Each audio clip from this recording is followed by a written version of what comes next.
ঘটনাটি আজকে আপনি বলবো, সেটি হচ্ছে অনেক পুরনো, আগে 1970 সালের ঘটনা। জি। আমার বাড়ি হচ্ছে রাজবাড়ী জেলা পাংশা থানা সাউরাইল গ্রাম, খুব অজপাড়াগা। এখনো সেখানে কারেন্ট বিদ্যুৎ পৌঁছায় নাই এমন জায়গা। যাই হোক, আমি তখন ক্লাস 8-এ পড়ি। তা একদিন হঠাৎ শুনতে পেলাম যে আমাদের, আরেকটু বললে নেওয়া ভালো, যে আমাদের নদী স্কুল থেকে আধা কিলোমিটার দূরে হবে একটা নদীর ধারে খুব নির্জন একটা জায়গা, বাড়ি ঘর শূন্য, নাই বললেই চলে।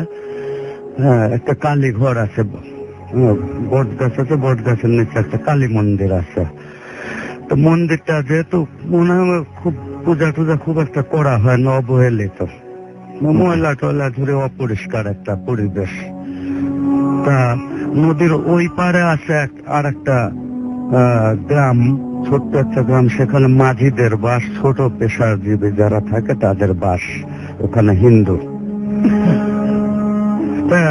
এবার আমি তখন একদিন জানতে পারলাম যে, শুনলাম যে একজন এসে বলল যে ওই একটা মহিলা আসছে, খুব নোংরাটে ধরনের বিদঘুটে চেহারার একটা মহিলা, ওই কালী মন্দিরের পাশে বসছে, কিন্তু সে কারোর সঙ্গে কথাও বলে না, কারোর দিকে তাকায়ও না।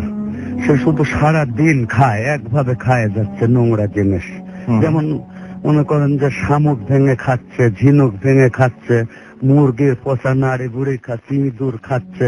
কিন্তু এইগুলো যে কে দেয়, কে রাত্রে এইগুলো যোগান দিয়ে যায়, এইগুলো কেউ জানে না। তা মনে হয় যে ওর পিছনে বিহাইন্ডে কেউ কাজ করছে, একটা শক্তি বোঝা যায় আর কি। এটা আমি শুনলাম। শোনার পরে আমার বেশ কৌতূহল হলো যে আমরা দেখতে যাব। তা আমাদের সাথের কয়েকটা মেয়ে, কয়েকটা ছেলে, আমরা মিলে, আমার এক চাচা ছিলেন, আহমেদ আলী নাম তার, সে আমাদের একটু সিনিয়র ছিলেন, সে একটু বুয়ার টাইপের মানুষ ছিল রুমে। গেলাম আমরা, যাওয়ার পরে কাছে যাওয়া যাচ্ছে না, ওইটা ভীষণ দুর্গন্ধ চারপাশে দিয়ে, নাকে কাপড় দিয়ে সবাই দূরে দেখে।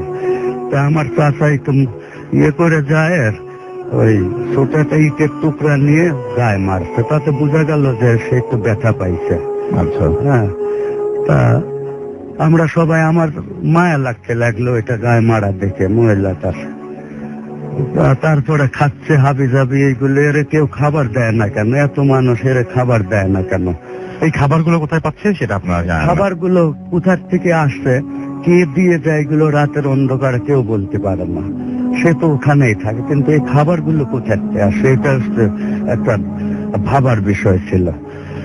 তা যাই হোক, চিন্তা করে আমি চলে আসলাম। আসার পরে সবাই চলে আসলাম। একদিন চিন্তা করলাম, 2 দিন বাদে পরে আমি চিন্তা করলাম যে ঠিক আছে, আমি যাব, এরপরে আবার বন্ধু টন্ধু নিয়ে, সব মেয়েগুলো আছে বান্ধবী, এদের নিয়ে আবার যাব। আমি কলা টোলা কিছু কিনে নিয়ে, রুটি টুটি, ভালো খাবার টাবার নিয়ে আমি যাব।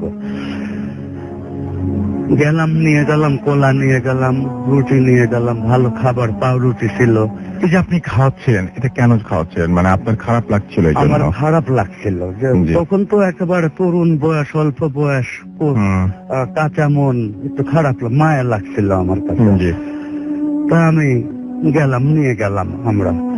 যাওয়ার পরে ওরা সবাই দূরে আছে, আমি নাকে কাপড় দিয়ে ওইগুলোর সামনে দিলাম, ঝিল ছুড়ে। দেখি যে সে ওই ইয়েগুলো খাচ্ছে, ছোট ছোট শামুক, ইটের পর রাখে আর একটা ইট দিয়ে ভাঙে ওই শামুকটার ভিতরের অংশগুলো খাচ্ছে। তোমাকে কাপড় দিয়ে ওর সামনে ওইটা ফেললাম, ইটের উপর পড়লো। পড়ার পরে ওই কলা রুটি নিয়ে এসে ফেলে দিল, চাইলে উপর দিয়ে, মাথার উপর দিয়ে পিছনে। সে ওটা ইগনোর করলো, খাবে না সে।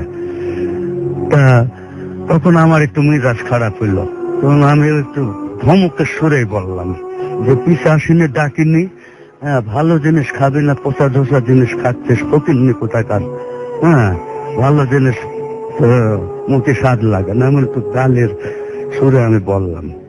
বলার পরে সে সবচেয়ে বড় আশ্চর্য ব্যাপার হলো, কেউ তার চেহারা দেখে না, সবসময় মাথা নিচু করেই খায়। তখন সে একটু আমার দিক তাকালো, তাকানোর পরে আমি 2 হাত পিছয়ে গেলাম তার চেহারাটা দিকে, লাভ দিয়ে তার চোখ দেখে, যে কোটরের ভিতর চোখ, হাতগুলো সেই লিখে হাত, নখরলা হাত, নোংরা, আমার দিকে তো তাকাইলো। সবচেয়ে বড় মজার ব্যাপার হচ্ছে, সে যে কথা বললো, মেয়ে মানুষ, কথাটা ছিল তার নজাল এবং পুরুষের কণ্ঠ। পুরুষের কণ্ঠ, কথাটা জাস্ট এরকম বললো, আমার এখনো মনে আছে, হাসি দিয়ে, যে তোরটাও খাবো। হ্যাঁ, তখন আমি আরো ভয় পেয়ে গেলাম, যে কি রে, মেয়ের লোকের গলা পুরুষ মানুষের মতো কেন, আবার নাকে। তা চিন্তা করে আমি পিছিয়ে আসলাম। তখন তো অত কম বয়স, অত তো আর ব্যাপারটা আমার উপরে খুব প্রভাব ফেলছিল।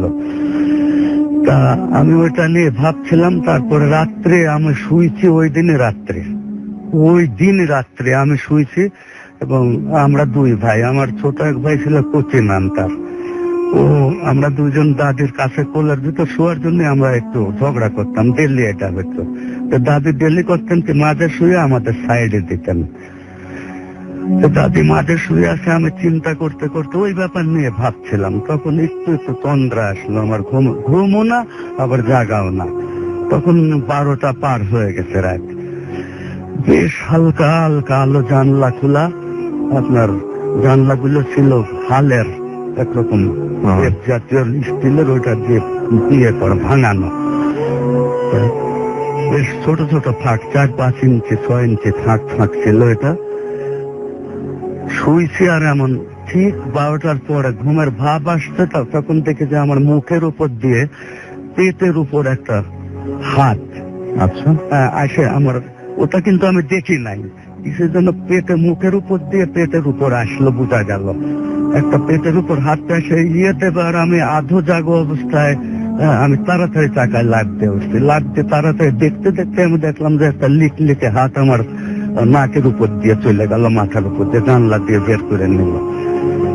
আমি সাথে সাথে লাফ দিয়ে উঠে আমি জানলা দিতে যাই, খালি শুধু দেখলাম একটা ছায়া মূর্তি, জাস্ট একটা অ্যাস্ট্রাল, চোখ দুটো, সেই দুটো চোখ, কোটরের ভিতর 2টো লাল চোখ, একেবারে কোটরের ভিতর সেই রকম দাঁত, সেই পিছায় গেল। এটা সে পিছায় যাইতে আমি জানলাটা দিয়ে দিলাম, খট করে দিয়ে দাদির কাছে বললাম কাঁপতে কাঁপতে, দাদি এই অবস্থা দেখেন। তখন দাদি বললেন যে না, ও কিছু না, দোয়া পরে আয়তাল কুটছি পরে শুয়ে পড়, আমি তোরে ঝেড়ে দিচ্ছি ফুট দিয়ে। তারপর শুয়ে থাকলাম। শুয়ে আমার আর ঘুম হইল না, সারা রাত আমি চিন্তা করতেছি, শয়তানের চিন্তা। তখন আমাদের ফ্যামিলিটা ছিল খুব নাম করা ডাক সাইটের ফ্যামিলি, মোটামুটি সবাই ভয় পাইতো গ্রামের। সেই হিসাবে আমার একটু মনোবল পাওয়ার ছিল, আমি একটু বেশ সাহসী ছিলাম।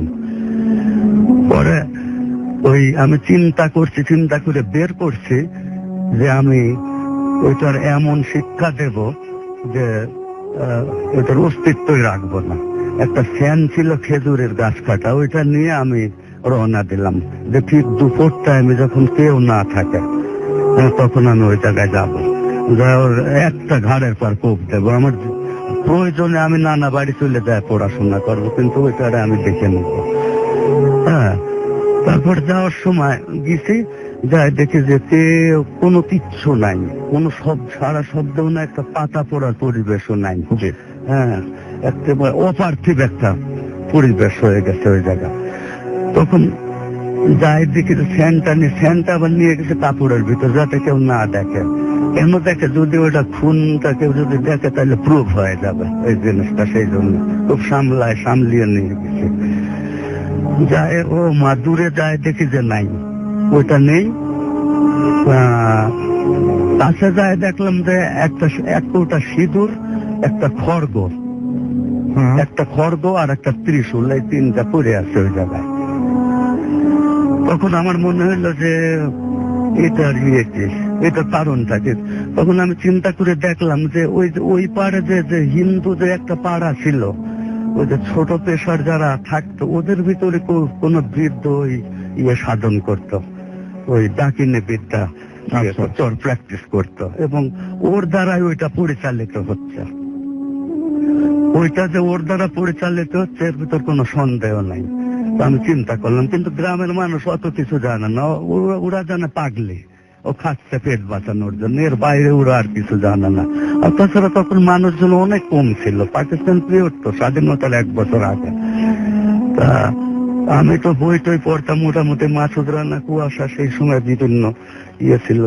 তখন আমার একটু আসছে, চিন্তা আসছে যে আমার মনে হয় এটা কোন তান্ত্রিক দ্বারা পরিচালিত হচ্ছে, ওর সেই চালাচ্ছে, ওই উঠায় নিয়ে গেছে, আমাদের পরিবারের নজর পড়ছে, ওই মনে হয় ওই উপাড়াতে ওই উড়াইতে উঠায় নিয়ে গেছে।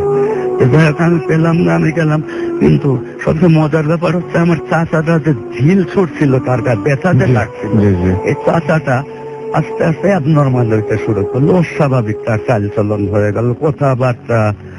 চাচার নাম ছিল আহম্মদ আলী, আমি বলে দিলাম না, উনি এখনো আছেন, উনি এখনো অ্যাবনর্মাল। সবাই দাদি টাদিরা বড় অবস্থা, তো দাদির নামে অনেক জমি ছিল, চাচারে দিয়ে দিচ্ছেন সব, দাদির লেখে, ছোট ছেলে আদর করে। কিন্তু ওই অবস্থা থেকে সবাই বিয়ে দেওয়া হলো। তারা বিয়ে করার কিছুদিন পরে বউটা সুইসাইড করলো, হ্যাঁ, বাই হ্যাঙ্গিং। সুইসাইড করার পরে সে আবার ওই রকম অ্যাবনর্মাল হয়ে গেল, জমিগুলো কেউ একটা কলা দিলে, কেউ একটা বিড়ি দিলে পারে লিখে দিয়ে দেয়, তারা সই দিয়ে দেয়, এমন অবস্থা। এখন অ্যাবনর্মাল অবস্থায় আছেন।